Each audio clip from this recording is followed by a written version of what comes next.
মাৰ্ঘেৰিটাত বেংক জালিয়াতিৰ সন্দৰ্ভত সৰব সদৌ অসম ছাত্ৰ সন্থা সমজিলা আয়ুক্তৰ কাৰ্যালয়ত স্মাৰক পত্ৰ প্ৰদান।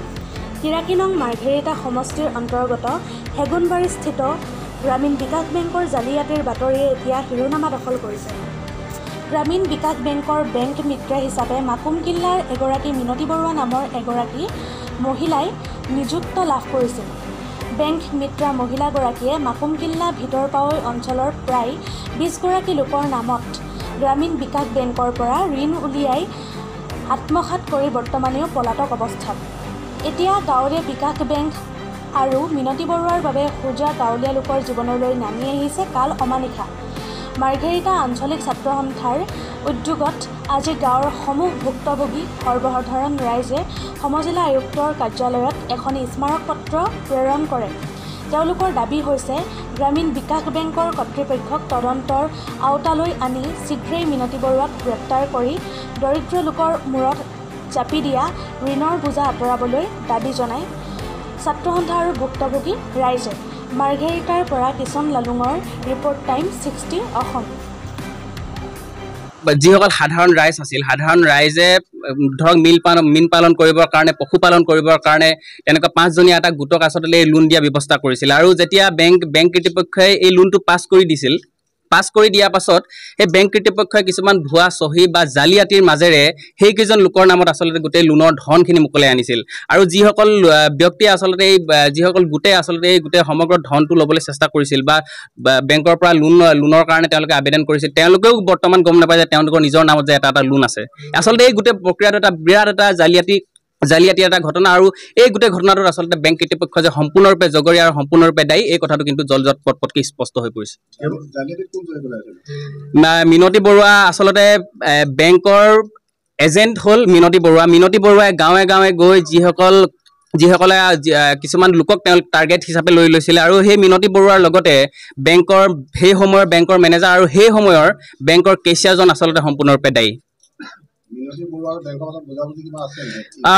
বুজাবুজি আছে, কিয়নো বুজাবুজি আছে বুলি আমি এইকাৰণে সন্দেহ কৰিছোঁ, কিয়নো যিকেইটা গোটে লোনটো লৈছিল সেই লোন লোৱা গোটক বেংকে টকাটো তেওঁলোকৰ একাউণ্টত ভৰাই দিছিল। ভৰাই দিয়াৰ পাছত মিনতী বৰুৱাই ভুৱা জালিয়াতি বা ভুৱা চহীয়ে আচলতে গোটেই ধনখিনি মোকলাই অনাৰ এটা ব্যৱস্থা কৰি আনিছিল। ১.৫ লাখ টকাকৈ এটা গোটত তেওঁলোকে লোনৰ ব্যৱস্থা কৰিছিল বেংক কৰ্তৃপক্ষই। গোট আমাৰ সদ্যহতে আমাৰ ওচৰত এতিয়া ৪-৫জন গোট আহিছে, কিন্তু আমাৰ অনানুষ্ঠানিক খবৰ অনুসৰি ২০ বা ২৫টাতকৈ অধিক গোটত এই গোটেই প্ৰক্ৰিয়াটো হৈছে। আমাৰ আন্তাজৰ মতে বা ৰাইজে অভিযোগ দিয়া মতে আমাৰ প্ৰায় ২০-৩০ লাখ টকাৰ ওপৰৰ এটা জালিয়াতিৰ দৰে ঘটনা এটা সংঘটিত হৈছে বুলি আমি গ্ৰামীণ বিকাশ বেংকত এইটো ডাঠি ক'ব পাৰোঁ। কোনটো মাৰ্ঘেৰিটা বেংক? হয়, মাৰ্ঘেৰিটাস্থিত অসম গ্ৰামীণ বিকাশ বেংক। মিনতী বাইদেউ হাতত পইচা দিওঁ, 2টা কিস্তি দিলোঁ, বাইদেউ 2টা কিস্তি খালে। তাৰ বেংকৰ পৰা আমালৈ ফোন আহিলে, মেনেজাৰ বাইদেৱে ফোন কৰিলে, তোমালোকে বোলে আজি বোলে পইচাটো দিয়া নহ'ল, হেৰি বোলে ১২০০ টকা নহ'লে তোমালোকে বোলে ১৬,০০০ টকা ভৰিব লাগিব। আমিনো বেংকত কিস্তি হিচাপে দি আছোঁ, কেলৈ ১৬০০ টকা ভৰিম বোলো, নিদিওঁ ১২০০ টকা নিদিলোঁ। সেই মিনতী বাইদেউ একাউণ্টৰ পৰা বোলে কাটি থ'লে মেনেজাৰে। তাৰপৰা আমি যিদিনাখনি কিস্তি দিব গ'ল সেইদিনাখনি মই গ'লোঁ, গৈ কিনে মেনেজাৰ বাইদেউ সুধিলোঁ, এইকেইটা নাম্বাৰ সুধিলোঁ, বাইদেউ এইকেইটা নাম্বাৰ ফোন কৰিছিলে, আপোনালোকৰ বেংকৰ হয় নেকি? অঁ বুলি ক'লে, এইটো কেচিয়াৰ নাম্বাৰ, এইটো মোৰ নাম্বাৰ। তাৰপিছতে কথা কোৱা সোধাৰ পিছত বাইদেউ ক'লোঁ, কেনেকৈ আমাৰ পইচা ইমানকেইটা থাকিলে বুলি। এতিয়া থাকিলে বুলি ক'লত কৈছে তোমালোকে বোলে কিস্তি দিয়া নাই। আমি কিস্তি দি আছোঁ, মিনতী বাইদেউ 2টা কিস্তি লৈছে, মিনতী বাইদেউ নাই দিয়া যদি নেজানো। মোক বেংকৰ পৰা কাগজখন দিব, গোটৰ সদস্য মানুহকেইজনক ক'ব লাগিব, মই মুখে গৈ ক'লে কথা নহ'ব। তাৰ মোক ৰখাই থ'লে 2 ঘণ্টা লিংক নাই বুলি নিদিলে। পিছদিনাখনি বেলেগ মানুহ এজনীৰ হাতত কাগজখন দি পঠিয়ালে, সেইখন আমাৰ গোটৰ মানুহ এজনৰ হাতত থাকি আহিলে। তাৰপিছতে আমি মিনতী বাইদেউ ঘৰত গ'লোঁ, বসন্ত দেখা দিছে বুলি ভিতৰ পৰা নোলালে, ফোন কৰিলে ফোন নুঠায়। এতিয়া 16,000 টকা নিদিলে, আমাৰ পাছবুক আছে তাত লক কৰি থৈছে, পইচা উলিয়াব নোৱাৰোঁ। এতিয়া আমাক এই পইচাকেইটা দি আমাক পাছবুকখন মোকলাই দিব লাগে, আমি পইচা উলিয়াব লাগে। এতিয়া আপোনালোকে কি বিচাৰিছে? আমাক মানে এই 16,000 টকাটো দি দিব লাগে, আমাক পাছবুক মানে লক কৰি থৈছে নহয়, সেইবিলাক দি দিব লাগে, চিভিল ভাল হ'ব লাগে। আপোনালোকৰ থানাত এজাহাৰ দিছে? এজাহাৰ নাই দিয়া আমি।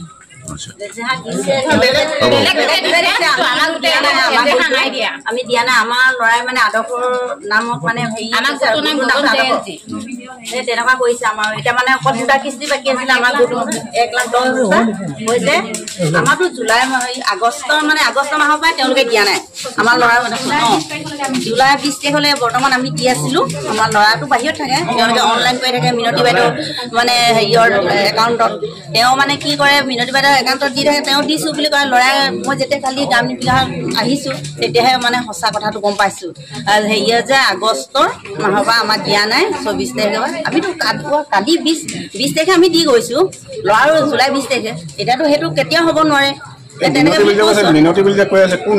মিনতি বাইদেউ মানে হেৰি আকৌ পঞ্চায়ত অফিচৰ ওচৰত তেওঁ কি কৰে মানে আগতে বেংক মিত্ৰ আছিলে বেংক মিত্ৰৰ পইচা উলিয়াই দিয়া হ'ল আৰু মানে এনেকুৱা পইচা খোৱাৰ বাবে উলিয়াই দিয়া হ'ল বুলি কোৱা শুনিছোঁ মানে আমি সেইটো আৰু মানে আমাৰ ওচৰত ভিডিঅ' আছে আমি যেতিয়া গ'লো না আমিও গম নাপাওঁ আমাৰ লোনটো এবছৰ দিয়া নাছিলে বাইদেউ ফোন মাৰিলে তহঁতৰ লোনটো কিয় এবছৰ দিয়া নাই বুলি তেতিয়া আমি ক'লো এইটো বাইদেউ ঘৰত গ'লো মানে আমি তেতিয়া আমি যে গম নাপাওঁ আমাৰ লোনটো আপুনি কেলে উলিয়াই ল'লে বুলি তেতিয়া কৈছে নহয় বোলে মেনেজাৰ বাইদেউ ক'লে ল'ব পাৰে বুলি তেনে আপুনি আমাক কেলে নক'লে বহুতে কৈছে মানে বাইদেউ বোলে হ'ব চলাই থাকক কোনোবাই বুলি ক'লে এতিয়া আমাৰ লোনটো দীপাংকৰ বৰুৱা নামৰ ল'ৰা এজনে চলাই আছে